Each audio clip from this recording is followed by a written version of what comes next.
Hello friends, బుర్రపాడు ఈ రోజు ఇన్ని చేపలు పడితే అస్సలు అనుకోలేదు. చాలా అంటే చాలా ఎక్కువగా చేపలు అయితే పడ్డాయి. బోట్లు అయితే వేటకు వెళ్ళి వస్తున్నాయి ఫ్రెండ్స్. వచ్చిన బోట్లలో కొన్ని బోట్లు అయితే ఇలా తిరగబడిపోతున్నాయి. ఆ బోట్లలో కూడా చాలా చేపలు అయితే ఉన్నాయి ఫ్రెండ్స్. చూడండి ఎలా అయితే ఎత్తుతున్నారు ఆ బోట్ అనేది. ఒడ్డు నుంచి అయితే ఎవరు వెళ్ళలేదు, ఎందుకంటే ఎక్కువగా చేపలు అయితే పడ్డాయి కదా ఫ్రెండ్స్. అందువల్ల అయితే ఎవరు పిల్లలు వాళ్ళు అయితే ఉన్నారు. ప్రతి బోట్లో అయితే చేపలు అయితే ఉన్నాయి. చూడండి వీళ్ళకైతే ఒక 8 చేపలు అయితే పడ్డాయి. వెల్లటోనా ఫిష్ అలాగే బ్లాక్ మ్యారియన్స్. వాళ్ళు చేపల్ని ఇలా పెట్టుకు వెళ్ళి ఒడ్డున అయితే పెడతారు వేలం పాట వేయడానికి. చూడండి ఫ్రెండ్స్ ఎంత పెద్ద బ్లాక్ మ్యారియన్స్ అయితే పడ్డాయో. ఈచ్ మొత్తం చేపలతో అయితే నిండిపోయింది. బ్లాక్ మ్యారియన్స్ అలాగే వెల్లటోనా ఫిష్లతో. చూడండి ఫ్రెండ్స్ ఇన్ని చేపలు అయితే పడ్డాయి. ఒక్కొక్క బోటుకి ఏదైనా 9 లేదా 10 చేపలు అయితే పడ్డాయి ఫ్రెండ్స్. వన్ డే ఫిషింగ్ కి వీళ్ళైతే నైట్ 2 గంటలకి అయితే వేటకి అనేది వెళ్లారు. ఇప్పుడైతే ఈవినింగ్ 5 అయితే అవుతుంది. చాలా అంటే చాలా ఎక్కువగా అయితే వెల్లటోనా ఫిష్లు అయితే తెస్తారు. సముద్రం అయితే ముందుగా అయితే వచ్చేస్తుంది చేపలు పెట్టుకున్న దగ్గరికి. కానీ చేపలు అయితే చాలా పాస్ట్ గా అయితే కొంటున్నారు. చేపలు కొనేసిన అంటే అమౌంట్ అనేది వాళ్ళకి అయితే ఎవరు బిల్ అయితే ఇస్తారు. ఆ బిల్లు పెట్టుకు వెళ్ళి షెడ్ దగ్గరికి వెళ్తే అమౌంట్ అనేది ఇస్తారు ఫ్రెండ్స్. చూడండి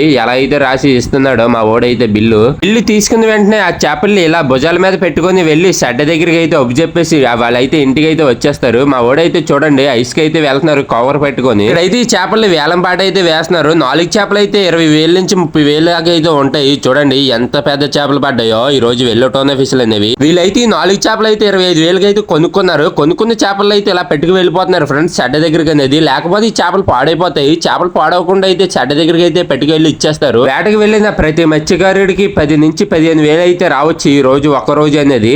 చాలా అంటే చాలా పెద్ద చేపలు అయితే పడ్డాయి ఫ్రెండ్స్. చూడండి మా ఓడైతే బ్లాక్ మ్యారియన్ అయితే ఈడ్చుకు వెళ్తున్నాడు వేలంపేట వేయడానికి. ఇటువంటి ఒక చేప అయితే మా ఓడిని అయితే బెల్ అయితే కోరుకుంది. చేప అయితే పైకి వచ్చినప్పుడు గ్యాలం గమ్ అయితే వేస్తే లోనకి అయితే లాక్ వెళ్ళిపోయింది ఫ్రెండ్స్. ఇప్పటికైతే బాడీ కూడా దొరకలేదు. మా ఓళ్ళు ఒకసారి వేటకు వెళ్ళారంటే ప్రాణాల మీద ఆశలు గుగ్గుని అయితే వేటకి అయితే వెళ్తారు. మా 90 కేజీల మామి అయితే చూడండి గాయస్ అలా అయితే ఉన్నాడు. వీడైతే ఆటో వేయకుండా ఇక్కడికి అయితే వస్తాడు చేపలు ఎక్కువగా పడ్డాయని. ఆ ఊరు మొత్తంలో వీళ్ళకే ఎక్కువగా వెల్లటోనా ఫిష్లు అయితే పడ్డాయి ఫ్రెండ్స్. చూడండి ఎన్ని చేపలు అయితే పడ్డాయో. చేపలతో నిండిపోయింది బోటు మొత్తం.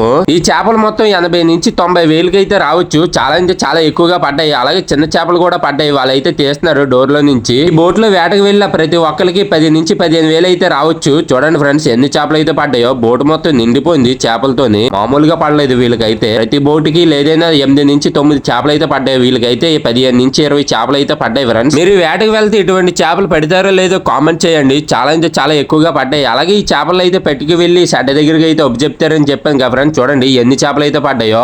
రోడ్డు మొత్తం నిండిపోయింది. ప్రతి బరప దగ్గర అయితే చాలా ఎక్కువగా సరుకు అయితే ఉంది. ఈ చేపలు అయితే ప్యాకింగ్ అయితే ఇంకా చేయలేదు. ఒక్కొక్క సాగుకారు లేదని 50 నుంచి 70 లక్షల సరుకు అయితే కొన్నారు ఈ రోజు అనేది చేపలు అనేవి. వెళ్లే ముందు ఈ వీడియో ఎక్కడ దాకా వచ్చిందో కామెంట్ చేసేయండి. అలాగే వీడియో ఫస్ట్ టైం చూసినట్టుగైతే వీడియోకి లైక్ చేసి మన ఛానల్ ని సబ్స్క్రైబ్ చేయండి ఫ్రెండ్స్.